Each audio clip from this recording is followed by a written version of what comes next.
നമസ്കാരം, ഹരിത സുന്ദരത്തിലേക്ക് സ്വാഗതം.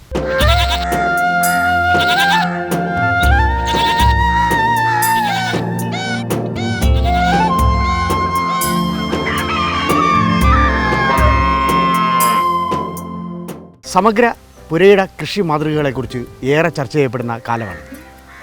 ഒരു വീട്ടിലേക്ക് ആവശ്യമായിട്ടുള്ള പഴവും പച്ചക്കറിയും മീനും പാലും മുട്ടയുമൊക്കെ ആ കൃഷിയിടത്തിൽ തന്നെ ഉൽപ്പാദിപ്പിക്കുക എന്ന ലക്ഷ്യമാണ് സമഗ്ര പുരയിട കൃഷിക്കുള്ളത്.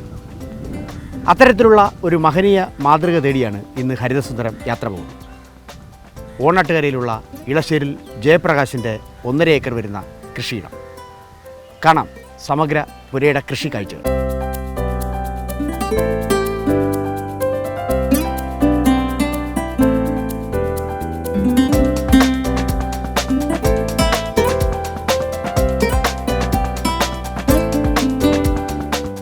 ഇളശ്ശേരിൽ വീട്ടിലെ ഏതാണ്ട് 1 ഏക്കർ 30 സെൻറ്റോളം വരുന്ന പുരയിടത്തെ കൃഷിക്ക് ഏറ്റവും അനുകൂലമാകുന്നത്, അഥവാ ഈ കൃഷിക്ക് ഏറ്റവും കൂട്ടാവുന്നത്, വിളകൾക്ക് ചൈതന്യം നൽകുന്നത് ഏതാണ്ട് 20 സെൻറ്റോളം വരുന്ന ഒരു കുളമാണ്. അരനൂറ്റാണ്ടിന് മുകൾ പഴക്കമുള്ള ഒരു കുളത്തിൻ്റെ കരയിലാണ് ഞാനിപ്പോൾ നിൽക്കുന്നത്. ഈ കുളമാകട്ടെ സദാ നിറഞ്ഞ് ഒരിക്കലും വറ്റാതെ ഇവിടുത്തെ കൃഷി വിളകൾക്ക് ചൈതന്യമാകും. നമുക്കറിയാം, ഇന്ന് ഒരു കുളം നിർമ്മിക്കുക എന്നത് അത്ര എളുപ്പമുള്ള കാര്യമല്ല. ഉള്ള കുളം സംരക്ഷിക്കുവാൻ വേണ്ടിയുള്ള പ്രവർത്തനങ്ങളാണ് ഇളശ്ശേരി വീട്ടിൽ ജയപ്രകാശ് ആദ്യമായി ചെയ്തത്. കുളത്തിന് കൃത്യമായി ബണ്ടൊരുക്കി ആ ബണ്ടിൽ നിന്നും മണ്ണ് ഒലിച്ച് താഴേക്ക് ഇറങ്ങാതിരിക്കാൻ വേണ്ടി മാങ്ങാപ്പച്ച ഉൾപ്പെടെയുള്ള പറ്റ വളരുന്ന ചെടികൾ നട്ടുപിടിപ്പിക്കുകയും ബണ്ടിൻ്റെ വിവിധ ഭാഗങ്ങളിലായി പുൽകൃഷി, അതായത് CO3 എന്ന പുല്ലിനും കൂടി കൃഷി ചെയ്ത് മണ്ണൊലിപ്പ് പൂർണ്ണമായും തടഞ്ഞുകൊണ്ടുള്ള ഒരു കുളസംരക്ഷണ പ്രവർത്തനമാണ് ഇവിടെ നടക്കുന്നത്. മറ്റൊന്നുള്ളത്, 20 സെൻറ്റോളം വരുന്ന ഈ കുളത്തിൽ എപ്പോഴും ഹരിത സമൃദ്ധമായി കിടക്കുന്ന ഈ കുളത്തിൽ നല്ല രീതിയിലുള്ള മീൻ കൃഷി കൂടി അനുവർത്തിക്കുന്നുണ്ട് എന്നുള്ളതാണ്.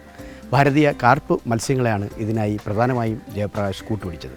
ഭാരതീയ കാർപ്പ് മത്സ്യങ്ങളായ രോഹു, കട്ല, മൃഗാൽ, സൈപ്രനസ് തുടങ്ങിയ മത്സ്യങ്ങൾ, അതോടൊപ്പം തന്നെ കരിമീൻ, തിരുത, പൂമീൻ തുടങ്ങിയ നാടൻ മത്സ്യങ്ങൾ, ഇവയെ ശുദ്ധജലത്തിൽ കൃഷി ചെയ്യാൻ കഴിയും എന്നുകൂടി തെളിയിച്ചിരിക്കുകയാണ് ഈ കർഷകൻ.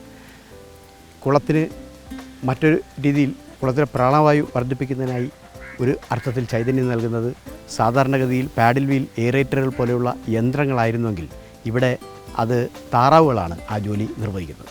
താറാവുകൾ ചിറക് തുടിപ്പിച്ച് വരിവരിയായി കുളത്തിലൂടെ നീന്തുന്നതോടെ കുളത്തിലെ പ്രാണവായുവിൻ്റെ അളവ് വർദ്ധിക്കും എന്നുള്ളതാണ് ഇതിന് പിന്നിലുള്ള ശാസ്ത്രം. താറാവുകളാകട്ടെ ഏതാണ്ട് 2 ഡസനോളം താറാവുകളെ ശ്രീ ജയപ്രകാശ് വളർത്തുന്നുണ്ട്. ചാര, ചെമ്പല്ലി തുടങ്ങിയ കുട്ടനാടൻ താറാവിനങ്ങളും അതോടൊപ്പം വിയറ്റ്നാം ഇനമായ ബിഗോബയും ഇറച്ചിത്താറാവിനെയും ഇവിടെ വളർത്തുന്നുണ്ട് എന്നുള്ളതാണ് ഏറ്റവും പ്രധാനപ്പെട്ട കാര്യം. താറാവുകൾക്ക് ഈ കുളത്തിലെ ചെറുപ്രാണികൾ, ഉദാഹരണമായിട്ട് ഞണ്ട്, നത്തയ്ക്ക മുതലായ ചെറു ജീവികൾ തീറ്റയാവുന്നു. അതോടൊപ്പം അവയ്ക്ക് നീതി തുടിക്കാനുള്ള സൗകര്യവും കിട്ടുന്നു. എന്നതോടൊപ്പം തന്നെ ഒരർത്ഥത്തിൽ പറഞ്ഞാൽ കുളത്തിൻ്റെ ഒരു സംരക്ഷണ പ്രവർത്തനം കൂടി ഈ താറാവുകൾ, മീനിൻ്റെ ശത്രുക്കളായ വരാല്, അതോടൊപ്പം ഞണ്ട്, നത്തയ്ക്ക ഇവയൊക്കെ കൊത്തിത്തിന്ന് കുളത്തെ പൂർണ്ണമായും സംരക്ഷിച്ചു നിർത്തുന്നു എന്ന ജോലി കൂടി താറാവുകൾ ഏറ്റെടുക്കുന്നുണ്ട്.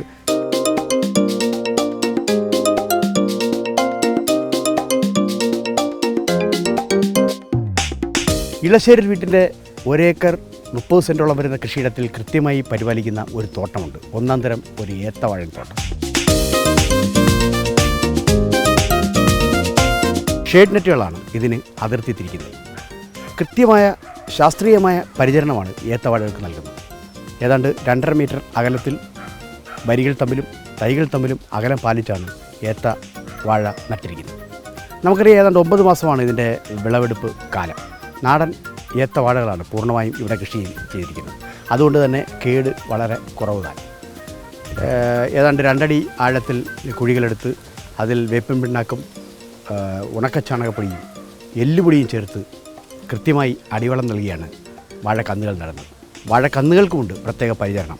ഏതാണ്ട് 4 ദിവസത്തോളം ചാണകപ്പാലിൽ മുക്കി വെച്ചിരിക്കുന്ന കന്നുകൾ വെയിലത്ത് വാട്ടി, ഒരാഴ്ച വെയിലത്ത് വാട്ടി ചാരം മൂടിയിട്ടാണ് ഈ കുഴികളിലേക്ക് കൃത്യമായി എടുത്ത് നടുന്നത്. ഏതാണ്ട് മേടമാസം, മീനമാസ കാലയളവിൽ ഏതാണ്ട് ഓരോ 4 ദിവസം കൂടുമ്പോഴും കൃത്യമായ നനയുള്ളതുകൊണ്ടാണ് ഈ തോട്ടം, ഞാനിപ്പോൾ നിൽക്കുന്ന ഈ തോട്ടം ഇത്രയും ചൈതന്യവത്തായി നിൽക്കുന്നത്. 8-ാം മാസം തന്നെ കുലകൾ ഏതാണ്ട് വിപണി പരുവമാകും. എങ്കിലും 9-ാം മാസമാണ് കൊയ്ത്തിന് നിശ്ചയിച്ചിരിക്കുന്നത്. 8 മുതൽ 9 കിലോ വരെ തൂങ്ങുന്ന കുലകളാണ് ഈ ഓണാട്ടുകരയിലെ ഈ ചൈതന്യമുള്ള ഭൂമിയിൽ നിന്നും ജയപ്രകാശ് ഉൽപ്പാദിപ്പിച്ചെടുക്കുന്നത്. ഏതാണ്ട് വില 35 മുതൽ 40 വരെ ഏറിയും കുറഞ്ഞു നിൽക്കുന്ന ഒരു കണക്കാണ് പ്രത്യേകിച്ചും ഏത്തവാഴ വിപണിയിൽ സംഭവിക്കുന്നത്. എങ്കിൽ പോലും വലിയ നഷ്ടമില്ലാത്ത രീതിയിൽ ഇത് കൊണ്ടുപോകാൻ കഴിയുന്നുണ്ട്. മറ്റൊരു സവിശേഷതയെ കാണാൻ കഴിയുന്ന ഏത്തവാഴ തോട്ടത്തിൽ തന്നെ മിശ്രിതമായി മറ്റ് വിളകൾ കൂടി കൃഷി ചെയ്യുന്നുണ്ട് എന്നുള്ളതാണ്. നമുക്കറിയാം, ഇവിടെ ഇപ്പോൾ കാണാൻ കഴിയുന്ന അരുൺ ചീരയുണ്ട്, അതോടൊപ്പം തന്നെ പൂസ പർപ്പിൾ ലോങ് വഴുതനയുണ്ട്.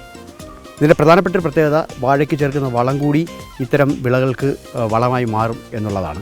മറ്റൊന്നുള്ളത്, ഈ വിളകളുടെ ഈ ഒരു ചൈതന്യം ഈ ഭൂമിയിലുള്ളതുകൊണ്ട് വാഴയ്ക്ക് അധികം ചൂടേൽക്കാതെ സംരക്ഷിക്കുകയും ചെയ്യാം. എന്തായാലും പരസ്പര പൂരകമായിട്ട് കൃഷിയെ സംയോജിപ്പിച്ച് കൊണ്ടുപോകുന്നതിലൂടെ പുരയുടെ കൃഷി വിജയിപ്പിക്കാൻ കഴിയുന്ന മാതൃകയാക്കി മാറ്റുകയാണ് ശ്രീ ജയപ്രകാശ്.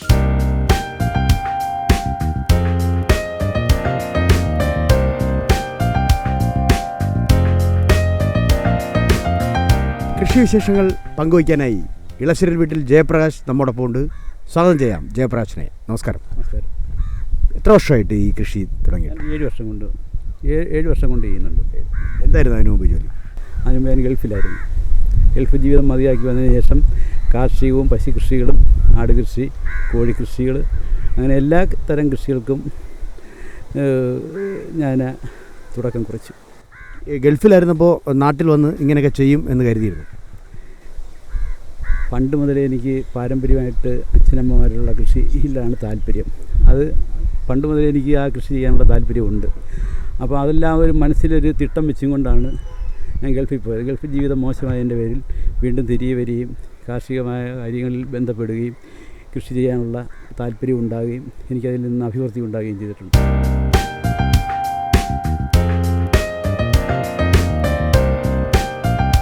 മേടച്ചൂടിൽ ഇളശ്ശേരിൽ വീട്ടിൻ്റെ പൂമുറ്റത്ത് വന്നപ്പോൾ ഒരു നല്ല കാറ്റ് ഞങ്ങളെ തഴുകി. മറ്റൊന്നുമല്ല, ഇവിടെ മനോഹരമായ ഒരു ചെറുനാരക മരമുണ്ട്. ഈ മരം നോക്കിയാലറിയാം, സമൃദ്ധമായി ഇലകൾ ഉണ്ട്. അതോടൊപ്പം തന്നെ വളരെ അനുഗ്രഹീതമായി സമൃദ്ധമായി ചെറുനാരകവും ഇതിൽ നിൽക്കും.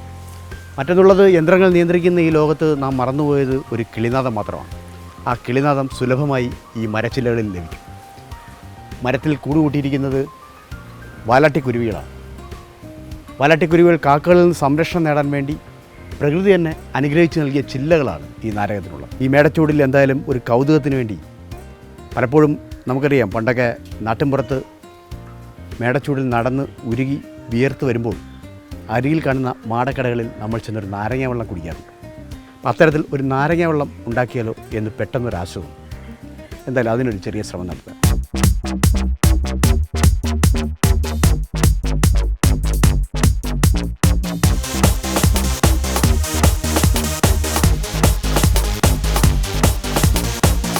കൊടിച്ചൂടിൽ തൊണ്ട വരലുമ്പോൾ നാരകമരത്തിൻ്റെ തണലിലിരുന്ന് അതിൻ്റെ തന്നെ പാനീയം ആസ്വദിക്കുകയാണ്. അതിനൊരു ഭാഗ്യം.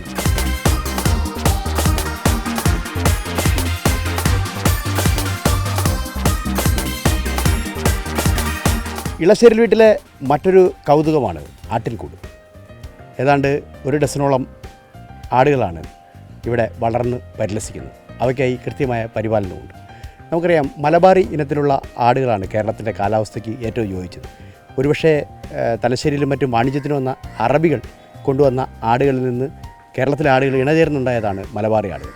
എൻ്റെ കയ്യിലിരിക്കുന്നത് മലബാറി ഇനത്തിൽപ്പെട്ട ഒരാട്ടിൻ കുട്ടിയാണ്. ഏതാണ്ട് 1 മാസം പാലുകൂടി മാറുന്ന പരുവത്തിൽ തന്നെ 8 മുതൽ 9 കിലോ വരെ തൂക്കം വരുന്ന ആട്ടിൻകുട്ടികൾ വിപണിയിൽ വലിയ ഡിമാൻഡുണ്ട്. ഒരു പ്രസവത്തിൽ 2 മുതൽ 3 വരെ കുട്ടികളെ കിട്ടും എന്നുള്ളതാണ് മലബാറി ആടുകളുടെ പ്രധാനപ്പെട്ട ഒരു മേന്മ. കേരളത്തിൻ്റെ സാധാരണ പരിസ്ഥിതി, സാധാരണ കാലാവസ്ഥയിൽ വളരുകയും ചെയ്യും. ഇവിടെ ശ്രീ ജയപ്രകാശിൻ്റെ സമഗ്ര പുരയുടെ കൃഷിയിൽ പ്രധാനപ്പെട്ട ഒരു കൗതുകം തന്നെയാണ്, പ്രധാനപ്പെട്ട ഒരു വരുമാന മാർഗവും കൂടിയാണ് ആടുകൾ.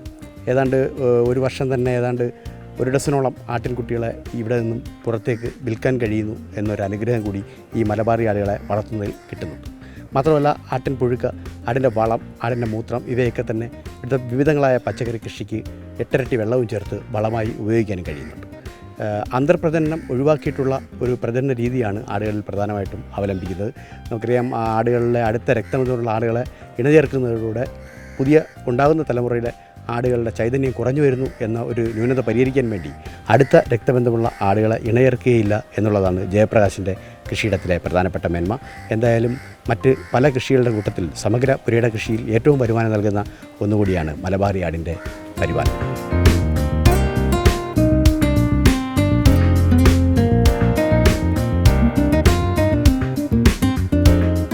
ഇവിടെ ഇപ്പോൾ കാണാൻ കഴിയുന്നത് ജയപ്രകാശിൻ്റെ കൃഷിയിടത്തിൽ നമുക്ക് കാണാൻ കഴിയുന്നതെന്ന് വെച്ച് കഴിഞ്ഞാൽ മിക്കവാറും എല്ലാ കാര്യങ്ങളും, അതായത് വാഴയാണ് വാഴ, ചേമ്പാണ് ചേമ്പ്, താറാവ്, കോഴി, പശു, ആട്, ഇങ്ങനെ എല്ലാ കാര്യങ്ങളും ഉണ്ട്.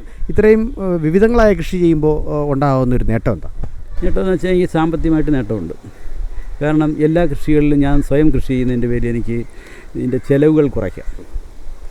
പശുവിൻ്റെ ആയാൽ തന്നെയും കറവ ഞാൻ തന്നെയാണ്, മറ്റ് കൃഷികൾ തന്നെ ഞാൻ തന്നെയാണ് കൃഷി ചെയ്യുന്നത്, കൂലിക്കാരെ നിർത്തി ചെയ്യാറില്ല. അപ്പോൾ അതിനകത്ത് എന്തെങ്കിലും നാശനഷ്ടങ്ങൾ വന്നാൽ തന്നെ എനിക്ക് സാമ്പത്തികമായിട്ട് നഷ്ടം വരുന്നില്ല. അപ്പോൾ സ്വയം കൃഷി ചെയ്യുന്നതുകൊണ്ട് എനിക്ക് പിടിച്ചു കയറാൻ ഒക്കുന്നുണ്ട്. ഈ വീട്ടിൽ ആവശ്യം കഴിഞ്ഞിട്ട് ഈ മറ്റു കാര്യങ്ങളൊക്കെ, ഉദാഹരണമായിട്ട് പാലായാലും മുട്ടയായാലും ആട്ടിൻകുട്ടികളായാലും ഇതൊക്കെ എവിടെയാണ് വിൽക്കുന്നത്? പാലെന്ന് വെച്ച് കഴിഞ്ഞാൽ നമ്മുടെ പരിസരവാസികൾ തന്നെ പാല് മേടിച്ചുകൊണ്ട് പോകും നമ്മുടെ ആവശ്യം കഴിഞ്ഞതിന് ശേഷം. പിന്നെ എത്ര രൂപ പാലിന്? പാലിന് ലിറ്ററിന് 40 രൂപ. അപ്പോൾ ബാലൻസ് വരുന്ന പാല് നമ്മുടെ സൊസൈറ്റിയിൽ കൊടുക്കുകയാണ്. സൊസൈറ്റിയിൽ മുഴുവൻ പാല് കൊടുത്തു കഴിഞ്ഞാൽ നമ്മുടെ വിലയെ സംബന്ധിച്ചുമായിട്ട് നഷ്ടം വരുന്നുണ്ട്.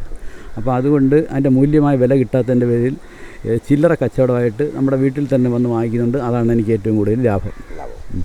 മുട്ടയും ആട്ടിൻകുട്ടികളും ഒക്കെ? മുട്ടയും ആട്ടിൻകുട്ടികളെന്ന് വെച്ചാൽ ആട്ടിൻകുട്ടി വേണ്ട ആൾക്കാർ നമ്മുടെ വീട്ടിൽ വന്ന് അവർക്ക് ആവശ്യമുള്ള കുട്ടികൾ നമ്മൾ വീട് കൊടുക്കും. പിന്നെ മുട്ടയും അത് തന്നെ നമ്മുടെ അയൽവാസികളും പരിസരത്തുള്ളവരും എല്ലാം വന്ന് വാങ്ങിച്ചുകൊണ്ട് പോവുക. മാർക്കറ്റിൽ കൊടുത്താൽ നമുക്ക് ഡിമ്മ് കിട്ടും, വിലയില്ല.